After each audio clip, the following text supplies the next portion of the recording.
Okay, very cool. Thank you. So I hope you enjoyed the coffee break, although maybe it was shorter than usual. Unfortunately, we started very late this morning and we had to recover a bit of time.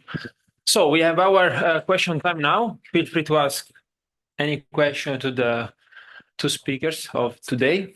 And there was, I think, some question from Sumati, and we postponed to the question time. If you have it now, otherwise we can wait. Sure. Sorry, I just need to remind you of something. We already started. I asked a question to Ryan about the scale invariant, and we didn't finish the answer to that. So maybe my question is it? I know that this fixed point and the requirement of your EFP requires that you have a scale invariant fixed point. And my question about this is related to this is that, and to asymptotic safety in general, is that if I think of the space-time phone picture, for example, where there's a lot of fluctuation at the UV scale, topology, topological fluctuation. Does this scale invariance mean are these two different approaches, or how am I supposed to think about quantum fluctuations at the UV scale? So it's not too different. I mean, so if we look, I mean, so the basic assumption in asymptotic safety is that you have, for example, a metric degree of freedom. You can also have other degrees of freedom. And we want to have a quantum field theoretical UV closure of this theory. And then there must be a fixed point. Okay, so this does not mean that if I now go to higher and higher scale, so then this is a UV complete theory, but it does not mean it's the theory we really want to have. Okay, so what could also as well happen is, let's assume we have a spin foam lying beneath the whole thing, that we enter this asymptotically safe regime, we scale a bit, and then the spin foam scale sets in, and the theory departs. Okay, so having an effective theory does not mean it's not UV complete. It just means that at some scale it ceases to tell you about physics, and then there are the effective theories which really have a hard cutoff scale. Right? Yeah. Just 1 second. Yes. Last week we used a very nice rule. If you have basically a new question, you can raise your hand. If you have a follow-up, you can raise your finger. You have a new question. There is a follow-up by Ivano. Yeah. Yeah. Like I was actually wondering about this when you said like, oh, it must have a fixed point. I thought more or less the same in the context of QFT, but then I started thinking about even just scalar theories like this Galilean theory, for example. Some people wrote that in the UV, theories like this can exhibit some other effect, like they call it self-classicalization, where they reach a strong coupling regime and then something different than a fixed point happens, where sort of the amplitudes trivialize, not because the theory becomes weakly coupled, asymptotically free, but rather because it becomes strongly coupled, and shenanigans happen that make the amplitudes decay. I was wondering if you had any thoughts of this, like as an alternative option, or would you just call it asymptotic freedom in disguise, or like how general is this picture that a UV complete field theory, even for getting a gravity, must be a scale invariant? That's a difficult question. I mean, so there it's strongly coupled because in gravity, I mean, the standard picture is, I mean, you form black holes, right? Or you have an overoccupation, which then, even if you have a small coupling, makes the theory strongly coupled. There I would say this is a physics scenario which can happen even in an asymptotically safe theory. It just means you don't see the asymptotically safe regime of your theory, right? Of course, you can also say that if I have this scenario in a quantum field theory, I don't have to bother about the fact whether this is a theory which has a UV limit or not. I'm a bit skeptical about saying, oh, great. I mean, we shield the UV in the quantum UV regime by classicalization. So that is the end. I mean, that settles the question about the theory being fundamental or not. Unfortunately, Gia's not around yet because that would have been a fun discussion, but maybe we have time in the afternoon. Yeah. Yeah, like indeed, I think in gravity maybe it's a bit more subtle because of various reasons, but at least even in just garden variety scalar field theories, this has been argued to happen. But yeah, anyway, I mean, I understand more or less the point. Thanks. Is there any follow-up on this? Otherwise, we move to new questions. I think there was one by Damiano. My question is about asymptotic safety. Does it make sense to inquire whether you can apply your methods to determine whether quadratic gravity has asymptotically safe fixed points? And ask some of your collaborators who said no, they want to. I would say yes, and no. I'm chickening out, but I already stole the headline of the discussion in the afternoon about the swampland. So it makes sense in my opinion. I don't know whom you talk to. So what we are looking at usually, that's why also it has now a name, is the Reuter fixed point. So what you are asking is the question, if I look at metric quantum gravity, is there an R² fixed point? That is what you're asking. Yeah, exactly. So is there a fixed point where your relevant operator maybe is just the R² terms and the other are not relevant? They are sourced by this. Yes, absolutely. And that makes sense.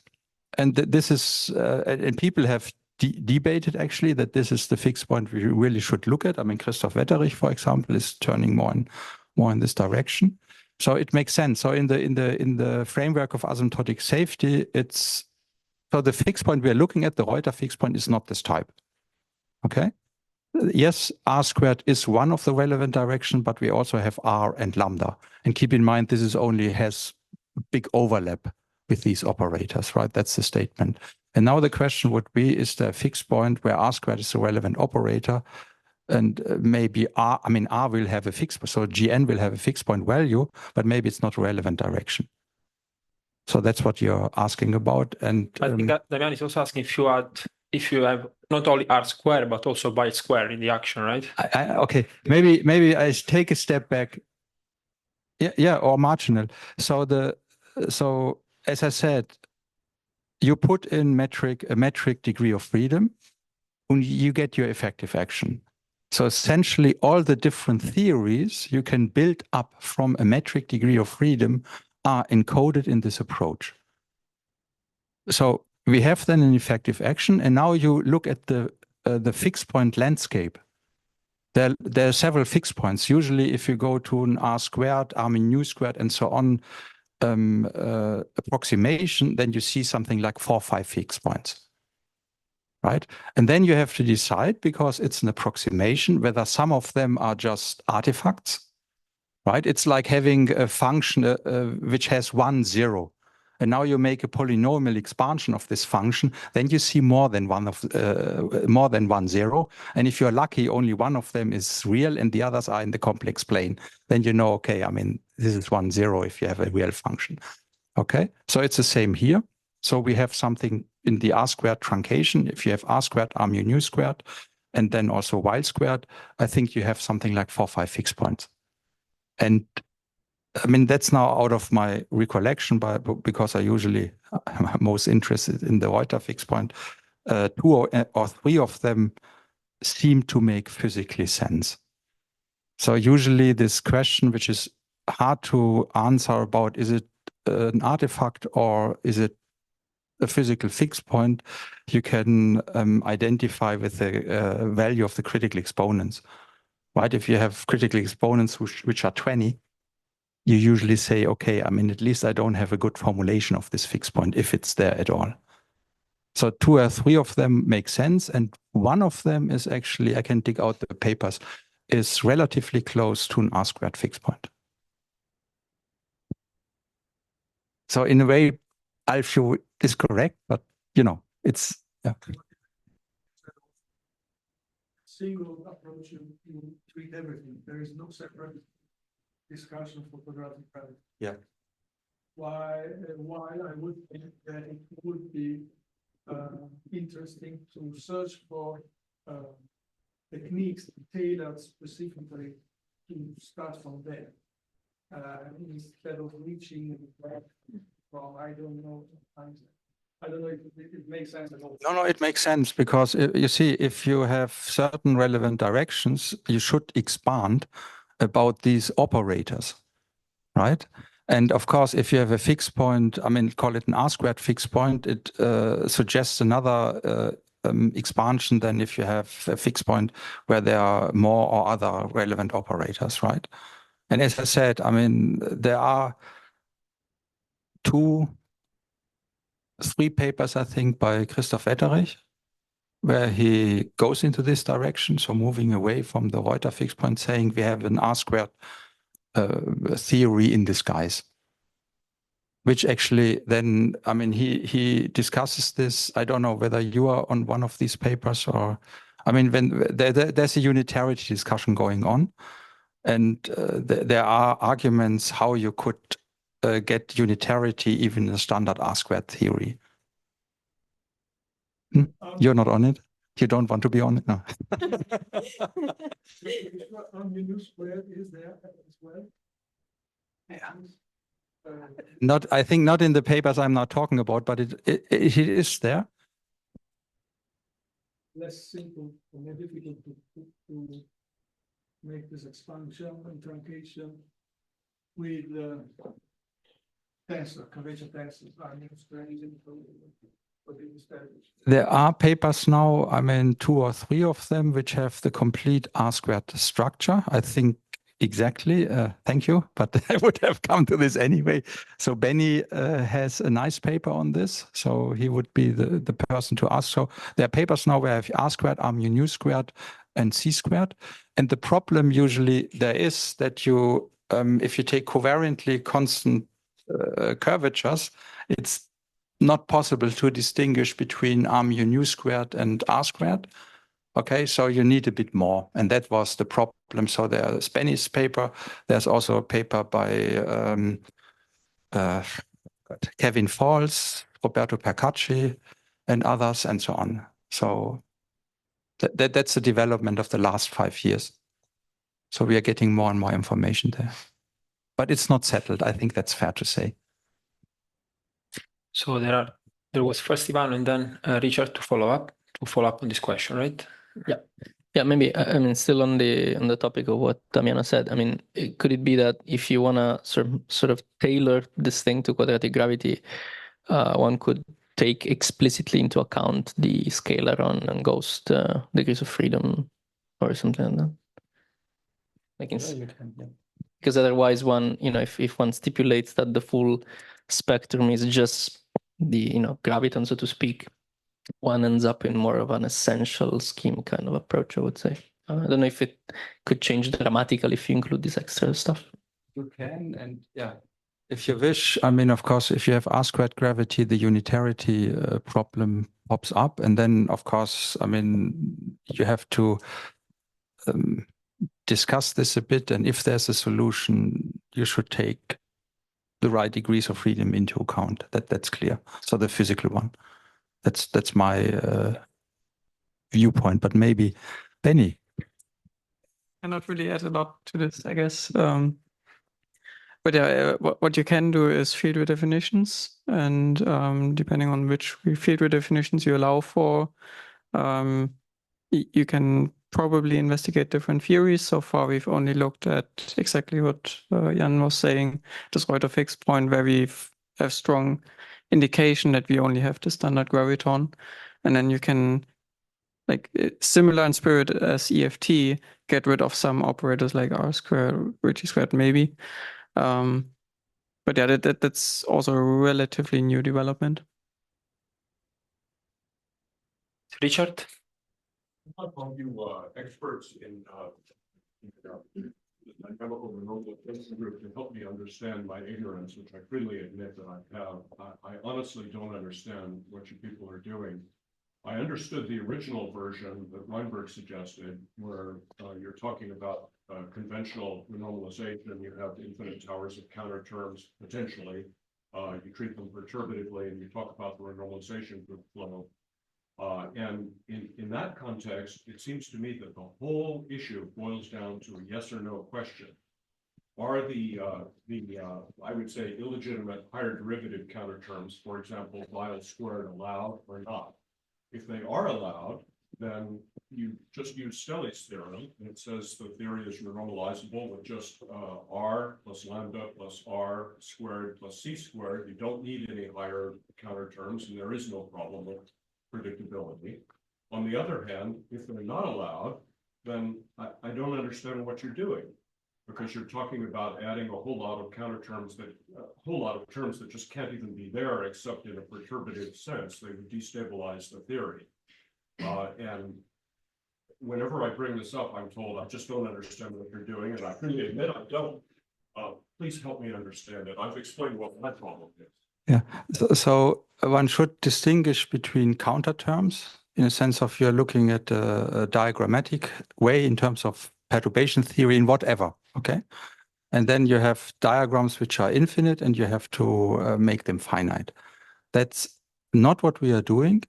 We have a diagrammatic tool to compute the full effective action. Okay, so that's the main equation I have shown.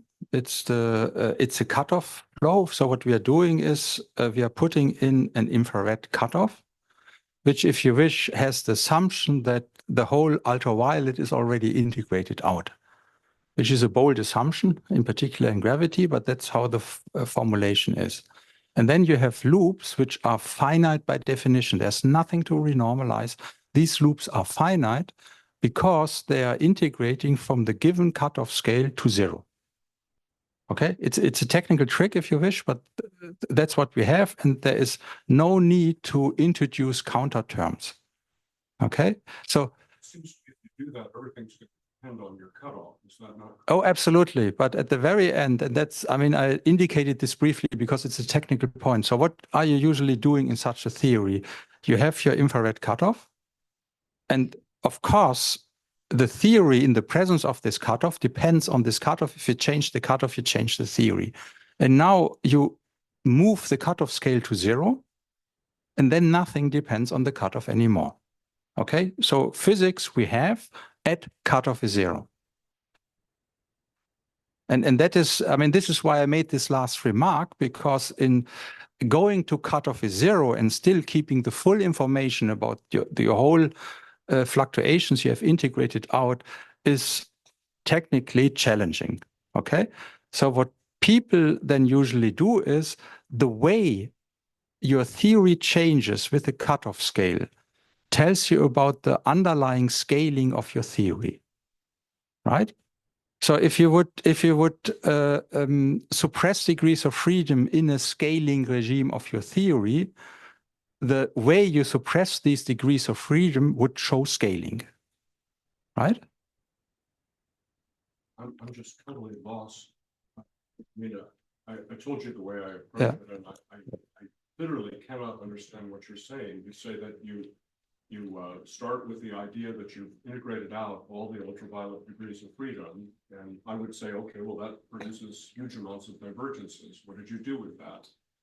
No.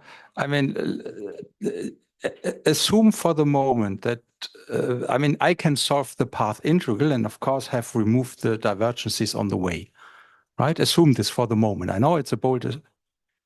Oh, absolutely. Wait a second. Assume this for the moment. Okay. Then I have a finite effective action. And the expansion coefficients in the effective actions are all the correlation functions in my theory. So I have a generating functional, which carries the information about all the correlation functions of my theory. And then I have an RG flow of this generating functional. And it's an infinitesimal one. It just tells me how I go from one cutoff scale to the next. So part of that, I think, connected, and I'm sorry for taking everybody else's time, but let me just say one more thing. Part of that connected a little bit. Would it be correct to say that you're trying to guess what the effective action is, or at least what the most important parts of the effective action? An approximation always means you guess. Yes, that's right. Changes. scale. Is that be a correct? I'm hesitating to agree a bit to trying to guess, because what now happens is I put in a guess, of course, because I approximate my theory. Let's assume I say that if I have this correlation functions of my fields, and we don't have to talk about gravity for that, I say that all the correlation functions up to the 10-point functions are relevant, and the rest is irrelevant. What does it mean? That these correlation functions, like the 11, 12, and so on point functions, are generated from the lower ones, and they don't feed back into the lower ones, right? And that's actually what you say when you say, hey, I mean, if I can use Stelle, I go up to R squared, and that's it. I don't need the higher terms because they are not relevant. Okay? However, the effective action still depends on all these higher correlation functions. Still, what I can do is I take all terms up to R squared, put it into my ansatz of the effective action. So if you wish, I guess the relevant part of my effective action. And then now in gravity, I go to the ultraviolet with my cutoff.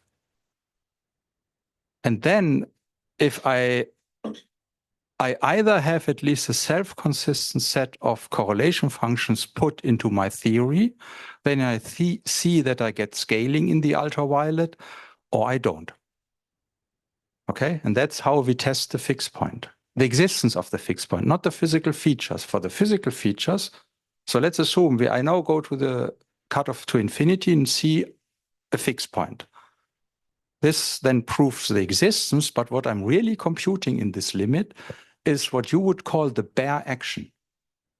I go to higher and higher cutoff scales, and then the divergences you were talking about are resurfacing. Right? So if I do this in a scalar theory, let's say in 3 dimensions where the scalar theory exists, I see that the mass term of my scalar scales with the cutoff scale to the power 1. Has a linear scaling, which is precisely what I get out of standard renormalization. Correct to say that if you ever do prove that there is a fixed point and then carry out this procedure that you're talking about of taking the ultraviolet to infinity, that you would be recovering the classical theory that you're quantizing.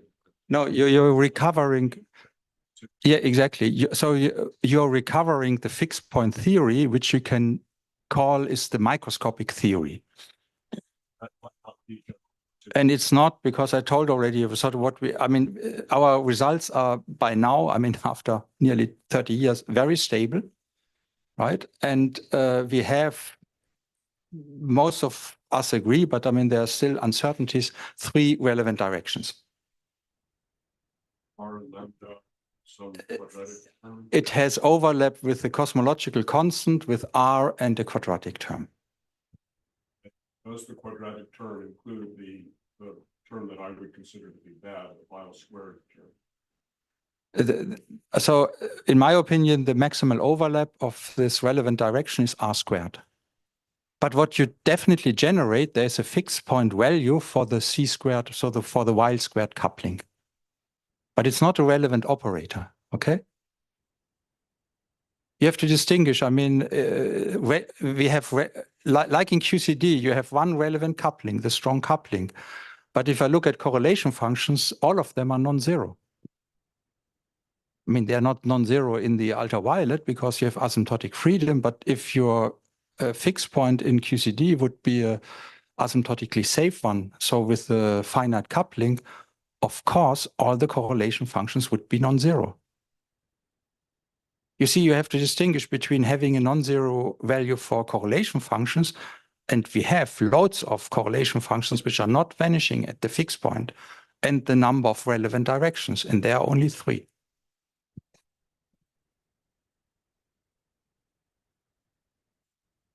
Sorry, I'm just so dense on this. If I tried doing the same thing in a renormalizable theory like Yang-Mills, I would, of course, also have large numbers of correlation functions. There's endpoint correlators for every n. And if I reconstructed the theory, then, well, first off, somebody would say that you have an ice cube's chance in hell of guessing the effective action, but suppose that they did guess it and they did this business of taking the ultraviolet to infinity, you just get back Yang-Mills theory in the end. Yes, yes, you get. I mean, we did this actually. I'm working also on QCD. So yeah. That would be a fair statement then of what you're doing. You're trying to get a good initial ansatz, if you don't like the word guess, for what the effective action is, for what the important part of the effective action is. And then you could reconstruct the classical theory that effective action represents the quantization of. And then the final issue is it anything different than Stelli's theory, the R plus R squared plus C squared theory? Yes, because it's an interacting fixed point, so you have loads of non-vanishing correlation functions. So your fixed point action is an infinite series of terms.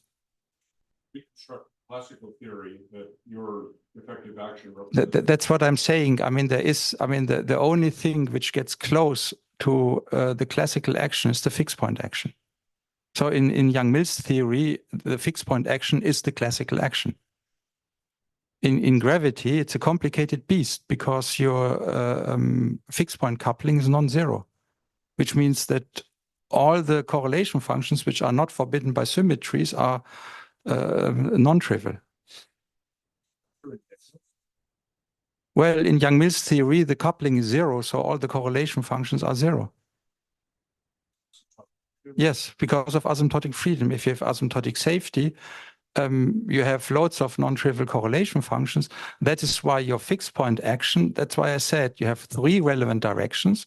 So if you go with relevance order, like in critical phenomena, you would say, I can drop the rest and I still get the right infrared physics. If you want to hear this, I can say it.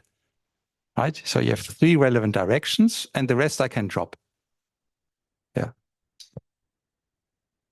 Follow up, I think, by both. That was helpful, but I still have to orient in this landscape. You say you changed the cutoff scale, but there's not only the scale, but also the mode, what kind of cutoff you do to have it. Is there any dependence on that? And how would that? So in gravity, computations are so difficult that usually you take a cutoff, you take the fact that you can change your way you cut off things to your advantage to simplify computations. In other theories, like also in QCD, we take this as a consistency check of the results, right? So at the very end, so you start in QCD at a high cutoff scale. There you can plug in the Yang-Mills action or QCD action. You run down to cutoff is 0. You get results. And then you do the same with another cutoff, right? So with another cutoff procedure, and you can check the independence of your results on the cutoff procedure. And of course, if you have a crude approximation, there will be some dependence. If you then go to higher and higher approximation order, so you toss in more and more correlation functions, you get independence of your results on the cutoff procedure. But that theory, which is renormalizable, and it should be. Yeah, but so doesn't that change the? Not really, because so as I said now in gravity, so I'm now taking Euclidean quantum gravity, which I mean has not the Wick rotation, and I take the results of the last 30 years. So I don't know whether you have seen this or could read this one plot where people have looked at r to the power n corrections. Now you have a result for the Newton constant. And now you can toss in more and more r to the power n corrections, higher n, and see whether your result, for example, for the fixed point changes. And it does not change anymore after you go to r to the power 6 or 7. Okay? And then if you would well, it changes with the, you have 2 directions you have to check. The one is if you toss in more and more correlation functions into your effective action, does the whole thing converge for a given cutoff? And then you can change, if you change your cutoff procedure, does the result, okay? Yeah. Yeah. And the one direction, do we converge in orders of correlations, has been checked. The other one, because it's so damn expensive to really run from cutoff infinity or close infinity to zero, there are very few computations, most of them in the fluctuation approach. So you go in orders of correlation functions, and there we did some tests. And no, the result is very stable. I was surprised because I know how much effort it takes in QCD to be stable, but I think there really this extremely perturbative ordering in gravity helped.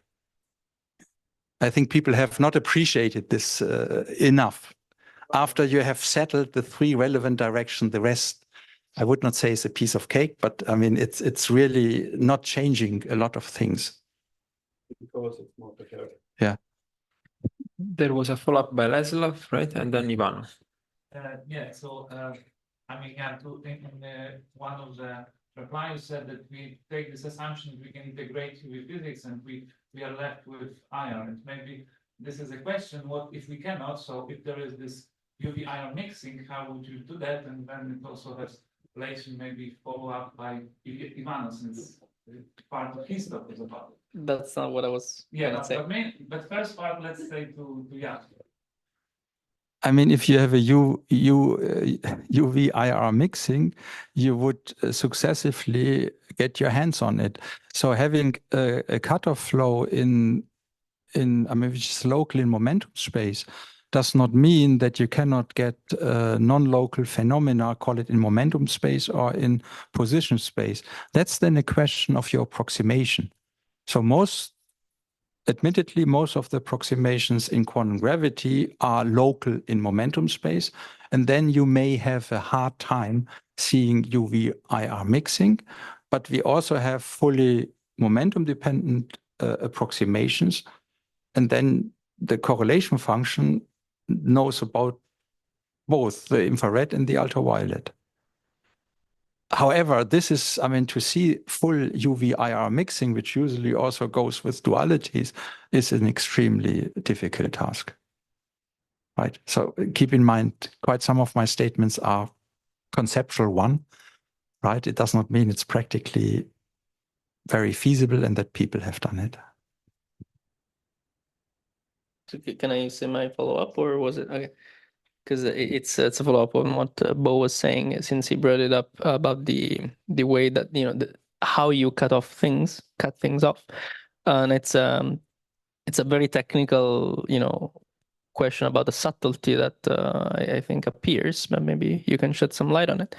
So this has to do with not with gauge theories or gravity, but just with the functional approach per se, which is like when one derives a flow equation in that way, you know, yes, you have the way you cut off things with let's say the K scale, but there is also an initial cutoff which eventually you hope to get rid of. Let's call it big lambda, right? Which defines, you know, the Baire theory and so on. And hopping on this question on how you cut things off, would you agree that the possible ways to cut things off with the K regulator should be compatible with the way you cut things off initially with this lambda? Namely, if you want this regulator to be sort of non-perturbative, you should start from a non-perturbative thing to begin with, say a lattice kind of regulator or something else. And then this RK should play well with this lambda regulator. And it's not obvious to me that it does. For example, like, you know, RK of P sort of functions should be periodic if you do a lattice regulation or something else. Yeah, so first of all, we have done functional renormalization groups on the lattice. So where you have a lattice regularization and you have an additional cutoff, you can do this. I mean, we have done it in terms of the standard renormalization, functional renormalization group, and we have also done it in terms of stochastic quantization, where you put in a colored noise, which is then you have a lattice, you put in stochastic quantization, and the colored noise is then something like a UV cutoff. And there are funny things going on. But to come back to your question, of course, so what you're saying, I translated a bit, you are starting at some cutoff scale. Let's say if you're in QCD, you want to go from the UV to the infrared. It's the simplest case.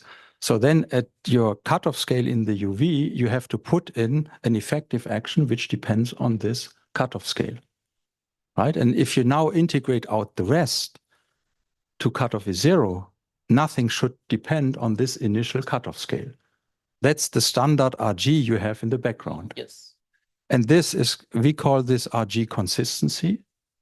And you just take your initial effective action plus the integrated flow and demand that it does not depend on the initial cutoff scale. And you get another flow equation out of it, which tells you how the initial effective action depends on the initial cutoff scale. And if you now are in QCD, where you go to the perturbative, you can order this in powers of the cutoff. And in a way, this recovers the standard perturbative renormalization procedure.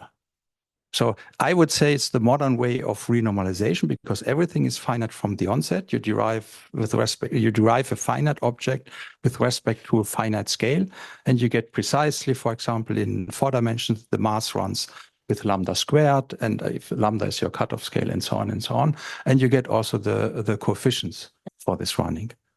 I don't know if I should use the mic again, but yeah, of course, I completely agree in the modern perspective of renormalization. No question about that. I was more like the technical question was, is in these examples then this K regulator compatible with the initial non-perturbative? So is it like a periodic function on the Brio, on the dual lattice on the, yeah? Then you have Brio-N, that's the word. Brio-N zone. Also, I mean, what we did in this case is you take cutoffs, which of course are themselves periodic, right? You don't want to destroy the underlying periodicity on the lattice. You can do this, but it just makes your life miserable.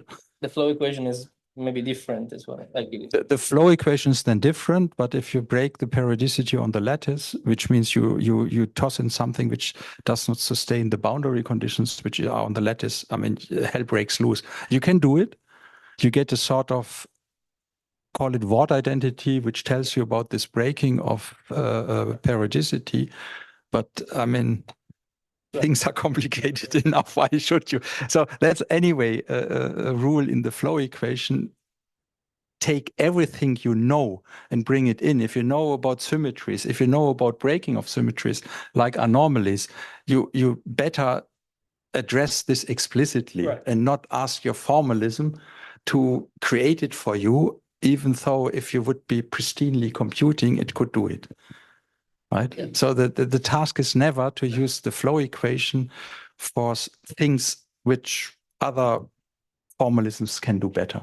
Right, but that's exactly why I was asking, because like I would naively think if I want my flow equation to take into account genuinely non-perturbative physics, I would like the two regulators to talk to each other compatibly in a way that when I remove the initial one, I get a flow equation that knows about non-perturbative physics. That's all I was. Nice. So let's move to some new questions, maybe. Actually, okay, let's do Paolo, then Sravan, then also. In QCD, you put on a lattice, you can compute the S matrix of pions. Now here, can you compute S matrix for graviton scaling? Yes, we did. I mean, we also computed, call it S matrix elements for pions, by the way, in QCD. There you use the approach I have called emergent composites or dynamical hadronization. So that's also a nice thing in the flow equation. If you see an emergent degree of freedom, you see a resonance, you can just take this resonant channel into account with, call it a scale-dependent Hubbard-Satonovich. That's also why I said, in a way, you cannot really distinguish between a theory with has just metric degrees of freedom and you have another scalar field. I understand what Ivano is saying, but it's very difficult to look at the completeness of the S matrix. So I can ask, actually, I'm running around since 10 years and asking this question back. The problem with the graviton scattering in the UV is that the graviton is not a good ultraviolet degree of freedom. And I'm talking about Transplanckian. I'm not talking about the regime you have talked about. And we had this discussion already in Heidelberg. So I'm talking about the Transplanckian regime where gravity is really non-linear. I cannot expand in terms of scattering events of gravitons. What is a good graviton state? That's why I said we computed this in terms of closing. I close my eyes. I say I can single out a graviton in the Transplanckian regime, which is as ridiculous as saying I can single out a gluon at 100 MeV, but I do it nevertheless. I can do the same with the gluon and you get nonsense out of it. So I don't expect that this result we have for graviton scattering is telling us too much about physics. But what we see also with other scattering events, like I think, Benny, you have looked at scalar scattering, and we have now looked at E plus E minus into mu plus mu minus scattering. That was in the second half of the talk. And what I can say at the moment is we meet all unitarity bounds. You can cook up in standard quantum field theories and apply them with closing all your eyes to gravity. So what you see is if you look at the cross-section, it rises, right? For example, in the standard, we did this in the asymptotically safe standard model, it rises for E plus E minus to mu plus mu minus, and it would shoot through the Froissart bound, and then it just dives. As soon as you hit the Planck scale and you have asymptotically safe scaling, it just dives. Can you take the limit h bar going to 0 and get to the classic? Where is h bar? What is h bar in an asymptotically safe theory? Same as in any theory, what's it? 1. Thank you. It's okay. Okay. Okay. I would say the classical limit is a limit of large occupation numbers in some sense. That's the classical statistical limit. Yeah. It's 1. Yeah, but then you need large occupations. Yeah, I think that's the invariant meaning of classical. Yeah, no, you're totally which sometimes coincides with the low energy limit. Yeah. Sometimes it doesn't. It depends on the theory. Like low energy QCD is very different classically. Yeah. But then you also know, I mean, the real thing is the coupling times the occupation. Yeah, something which like means that. that also if you're in strongly, I mean, in that sense, a strongly correlated sector of your theory is classical. I think it depends on the theory, really. But I think on a case by case, one can sort of talk about, coherent states with large average occupation numbers. And that's the very subservables give you some sort of classical limit. So to answer your, I don't know how to do it in the ultraviolet. Is a follow-up? Do you have any follow-up? No. Okay, then let's go with the follow-up first. Actually, all theories of gravity can be written as if these are low energies, and they flow to something the ultraviolet can be classified by additivity bounds, for example. So these are consequences of Martin-Trussell bound. As you said, that we violate Martin-Trussell bound. We don't. We are far away from it. So what is your prediction? Where will asymptotic state in the completion be? Will they live inside normal positivity bounds, or there should be something more? Yeah, that's a very difficult question. And I think, I mean, I always wanted to ask Ivano actually a question. So maybe this is the starter for it. So what we did is to look at the scattering in the asymptotically safe standard model, which means we took the gravity fixed point, I mean, with matter, and tuned the coupling such that we ended with a physical standard model in the infrared. So now, of course, you can vary now your ultraviolet conditions and run into whatever standard model. And then the question would be, are there trajectories from the fixed point which break unitarity? And my naive expectation would be yes. Right? So you can have parameters, you have a fixed point which tells your theory exists, but it does not tell it's a unitary theory. And I could imagine, I have not tested this and I have not done anything in this direction, that there are in this set of initial conditions, there is a subset where the theory is not unitary. If you now turn it around, is what I said is, you know, for the specific scattering, it was rising. And then we were orders of magnitude below the bound, and then it was diving again.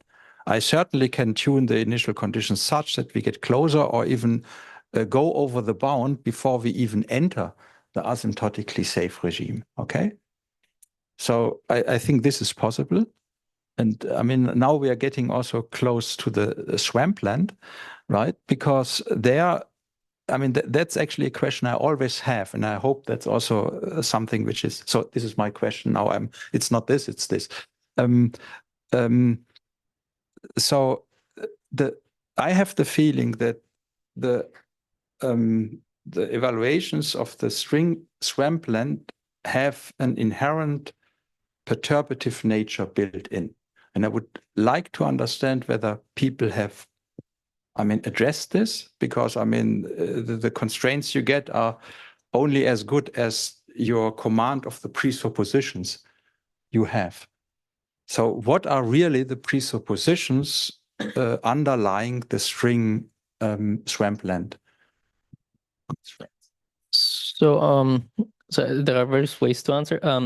So first of all, when you say string swampland as opposed to just swampland, are you referring to perhaps what EFTs appear and do not appear from string theory proper, or the general consistency? This and then more general. All right, because okay, so in that case, I mean, in either case, I really don't see where this perturbative nature comes in. I mean, whether we can construct certain EFTs or not. I mean, in several cases, people can classify classes of EFTs without appealing to perturbation theory at all.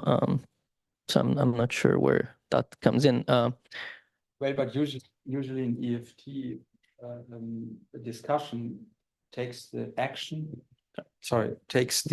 of this EFT, which means a finite number of terms, and the scattering events, as you also had in your talk, are tree-level scattering events with the vertices you have in your EFT. You're not doing a quantum analysis on top of this EFT. Right, I would say so. I think okay. So first of all, that context of more like perturbative S matrix bootstrap that people traditionally don't really associate to swampland, but in my opinion, it still counts as long as gravity is involved. So in that case, if indeed the UV completion is perturbative, then there is this extra input, but it's not based on EFT. It's perturbative, but it's not EFT. It's different. So it takes into account the full UV completion, but still you could say, okay, it's a perturbative UV completion. Say if it's perturbative, the EFT is well known and under control. Sure, but these are two different things, right? In that case, in those cases, one is bootstrapping the S matrix of a perturbative UV completion compatible with an EFT. So one is not computing EFT scattering, one is computing the scattering of the full theory in this perturbative limit. Then there are also bootstrap studies that do not use this assumption. They are just fully non-perturbative from the beginning. Of course, the price to pay is that there are maybe some additional simplifications like supersymmetry, for example. And of course, numerics are involved in that case. So S matrix bootstrap it does not rely purely on EFT. It can't, because of the bootstrap means that you're trying to get to the UV completion, and it need not be purely perturbative, and in several cases it isn't. So this is one thing. But then the classification and construction of EFTs from string theory is not perturbative. Like there are several partial classifications of theories in whatever many dimensions or whatever amounts of fields and whatnot that have nothing to do with perturbation theory, and they do not involve scattering analysis at all. They just involve like constructing vacua and so on. So it has nothing to do with perturbation theory. And finally, the general bottom-up constraints that I talked about, excluding the perturbative S-matrix ones, I would say also do not have anything to do with perturbation theory. They just look at, for instance, black hole physics or kinematics of topology fluctuations, which are very much non-perturbative in nature. So I wouldn't say that this relies on perturbation theory unless we specifically want to study that regime, in which case we can get something more out of it, which is what I showed in the last part. Thank you. Don't have to give it back. Just keep it. It's a continuation of my question during your talk, and it was unclear to me. So, do you have, when you say metric degree of freedom, you get the mass that gravity down to polarization states. That's what you refer to in your talk, metric degree. Well, at the very end, yes. But of course, if you have, I take the metric field and I assume I have a path integral where I integrate over a G mu nu flat measure, right? In a way, the flow equation has actually a path integral free derivation. And the only thing I really need is that I have an effective action which features the metric as a degree of freedom. That's the only thing I mean. And then, of course, if I use diffeomorphism invariance and so on, I end up with the two polarizations and so on, okay? That's the model. There is extra scalar metric degree of freedom. Do you have that in your part? Okay, now we are entering again the S-matrix thing. So if you look at what we have done, if I have an effective action which has the metric degree of freedom and the scalar one, and they couple over, call it the coupling I put in at the very beginning is phi times R. R plus R squared, Jordan frame, do you have extra degree of freedom? This is a question which I try to say does not really make sense. So if I have an effective action which only depends on the metric and it's diffeomorphism invariance, I know that this will have R squared, R mu nu squared, and so on terms. Now I take the R squared term and take the liberty to rewrite it as phi squared plus phi R. Nobody hinders me. It's on the equations of motion of phi, it's the same thing. Okay, I can do it. It may not be specifically interesting or helpful and so on, but I can do it. Actually, those things are usually helpful. That's what we do in QCD. There we have a 4-quark scattering channel, which is resonant, namely the pion. So we write it, this specific channel of the 4-quark scattering, in terms of call it a pion degree of freedom. It has not introduced anything else. It still is QCD. If I go to the pion equation of motion, I get back my formulation in terms of quarks, right? Which is not really great in the infrared, I can tell you. So the pion is helpful. I can do the same in gravity. If I say, let's assume I see in R, and then I have some function of the Laplacian or D'Alembert operator R. And I see, if I look at this function, oh, it develops a pole.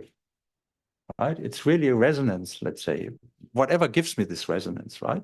Then it's better to rewrite this R f of Laplacian R in terms of an exchange. Then I have a reason to introduce this phi, okay? But I can do it, I don't have to do it. I can still live with R, f, and so on of R. It's a matter of computational convenience.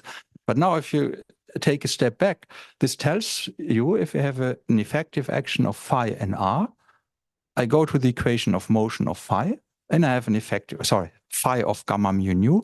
I go to the equation of motion of phi, and I have an effective action of gamma mu nu. And the only difference, now comes the question, can I see whether I have a fundamental phi degree of freedom or not? Right? It's a bit the question, can I see that the pion is not a fundamental degree of freedom? If I would not look at scattering processes, if I would be in just QCD without having the standard model in the background, I think it's hardly possible. Can I follow up? We have quite evidence that we have CMB, and CMB requires some scalar, even if you do not impose inflation or not inflation. You need some scalar degree of freedom to produce temperature fluctuations in the CMB. So my worry is, you do not seem to have a scalar that. No. Sorry, I have not said this. I mean, can you also answer me the question? How do you see this evidence? CMB. I mean, even if you do not like inflation, you go to some framework, you need a scalar degree of freedom to produce temperature fluctuations in CMB.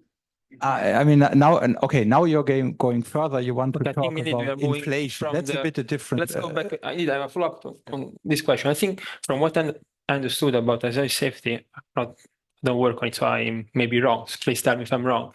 Is that the answer to the question, do we have or not an extra degree of freedom?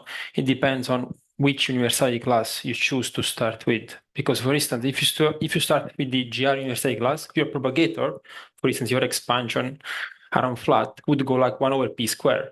But if you start from the universality class of, for instance, r plus r squared, the spin zero part of the propagator will go like 1 over p to the 4, which would tell you that indeed you have an extra degree of freedom. While in the case of the GR universality class, through a Friedrich definition, or maybe through what you said, you really don't see this different propagator. So basically, you don't really have an extra degree of freedom. So I think one should maybe make this distinction when you start and talk about Basile safety. Well, it's first of all about I mean, in the vicinity of which fixed point you are starting, and then it's the question of which initial couplings to take. I mean, to go back to your question, I mean, we looked at dilaton gravity because we were interested in dilaton inflation.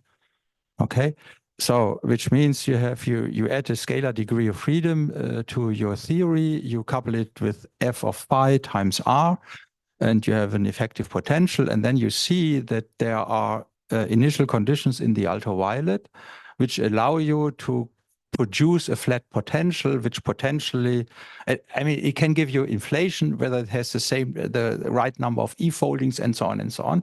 We haven't investigated, but it can give you inflation. Now I take this dilaton and I go to its equation of motion, and I'm back to metric gravity, okay? Which means from the point of view of having some initial condition around the Reuter fixed point, it's just the same. I'm not saying that there's no distinction between having an additional fundamental scalar field or not, but in terms of the effective action, right? And looking at fixed points and so on, there is first of all not a distinction. In terms of what Ivano was saying is you may have that if you want to have dilaton inflation in a pure metric setup, you will go via a trajectory which looks not unitary. Right, and then you can ask about, okay, do I see anywhere in my observables that there is another fundamental or composite degree of freedom? Of course, we see the pion, right? And the first thing you would do if you see the pions, one of the best particles you can see, you say, okay, I mean, there must be a theory which has a fundamental pion. You would be wrong. So I don't want to answer this question. I'm just saying in terms of the effective action, first of all, there's no distinction, right? In terms of whether this is complete or you have integrated out degrees of freedom or not, that can make a difference. Okay. There was a question by Sumati and then Damiano, and I think we are done for this morning. Really address you in the same context, which is the role of Lorentzian structures. For Jan, basically when you're writing down these things, you said that you don't necessarily need to write it down as perpendicular. There are two questions related to that. One is just the space of things that you're integrating over or you're looking over, and also whether it's a statistical partition function or a fully quantum partition. That's for you. And for you, basically the question of the cobordism classes, because we know that when you have Lorentzian spaces, and if you insist on just one cobordism class, then I think it falls into triviality. So I'm just curious whether these are questions that are relevant to each of your approaches, thinking of Again? questions in terms. Right. Yeah. So this is a great question, and as I was mentioning during my talk, it is something that people have thought about, right? Of course, the story is not completely settled, as barely anything is, but I would say that the worst case scenario is that you just go like, for now I do Euclidean. That's always an option that you can take. But another thing you can do is to say, my cobordisms depend on my tangential structure, right, of my manifolds, and I specify all of this before sort of putting metrics and stuff on it. I need to know the more coarse-grained structure, and this kind of data will feed into what my cobordism groups look like, and Point being that there are strict theorems which tell you when you can introduce in the Lorenzen, it has to do with yeah, because global, right? So when you have cobordism, you have a global condition, and that whatever the intervening manifold is, the one to make it to space time has to have a certain global structure. yeah, of course, Because that's what but that's exactly what I'm saying. Like the data that you specify in the beginning tells you exactly these global constraints, these global obstructions to these processes. That's exactly what I'm saying. I completely agree. So this is something that people thought about, and yeah, you can take it into account. Yeah. At least kinematically, of course. You're not actually putting metrics, solving equations of motion, stuff like that. Just purely kinematic level of what kind of bundles do you have on your space? What kind of obstruction theoretic structures, spin structures, string structures, and so on. So I'm now not specifically not arresting the rest of the asymptotic safety community what I'm saying now, okay? Just to be absolutely clear, I don't want to be killed by one of my dear colleagues. So there is a path integral pre-derivation of the flow equation, and the only thing you need, you assume the existence of correlation functions, okay? So here I did the linear split, which means I'm looking at correlation functions of h. And that does not mean actually that I'm integrating over h. It just means I have my quantum gravity theory, and I look at correlation functions of differences of matrices, okay? Metrics, sorry. Let's assume first the metrics are Lorentzian, okay? So now from this existence of these correlation functions, I can derive my flow equation. That's it. At the moment, you see, I have not specified anything. So it's relatively content-free.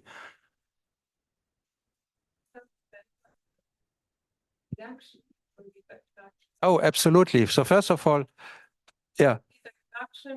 Which in turn I come to this. So first of all, I do this, right? I say I have correlation functions in a given quantum theory. I don't know how this theory looks like, but I have these correlation functions, okay? Then I can derive the flow equation, and assuming that the fields I've introduced really span my correlation function space, I can really go from infinity to zero, okay? Now, where does the specification of the theory comes in? With a fixed point. So I do this formulation, I see, hey, I have 10 fixed points. And all these 10 fixed points are then different classes of theories, which implicitly tell me if I now want to bring it back to a path integral, because there's an equivalence between such a formulation of a path integral, it means that I have specified my classical quotation mark action, or e to the is, whatever this s is, and the path integral measure implicitly. Okay, so I have now these 10 fixed points, and if I would really go serious about it, I would resolve all these fixed points, all their properties, in terms of, is there an S matrix, is the theory unitary, and so on. Okay? So you think does not depend on this?